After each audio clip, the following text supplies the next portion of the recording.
నా భర్త వారంలో 5 రోజులు ఇంటికి దూరంగా ఉండే ఉద్యోగంలో చేరాడు. నిజానికి దానివల్ల నేను ఎంత సంతోషంగా ఉన్నానో అతనికి చెప్పలేదు.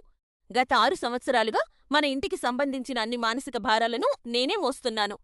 మా పెద్ద కొడుకు ఆటిజం సమస్యలు మరియు అతని థెరపీలను మేనేజ్ చేయడం సహా పిల్లల పెంపకంలో 99% పనులను నేనే చూసుకుంటున్నాను. నా భర్త మాత్రం కేవలం ఒక ప్రేక్షకుడిలా మిగిలిపోయాడు. పిల్లల విషయంలో కానీ, ఇంటి పనుల్లో కానీ అతను ఎప్పుడూ ముందుండి సహాయం చేయడు. కానీ డబ్బు విషయానికి వచ్చేసరికి మాత్రం విపరీతమైన నియంతలా ప్రవర్తిస్తాడు.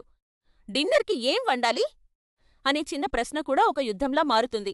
ఎందుకంటే అతను ఒక్క నిర్ణయం కూడా తీసుకోవడానికి నిరాకరిస్తాడు. దీనివల్ల నేను పూర్తిగా అలసిపోయి మానసిక ఒత్తిడికి గురయ్యాను.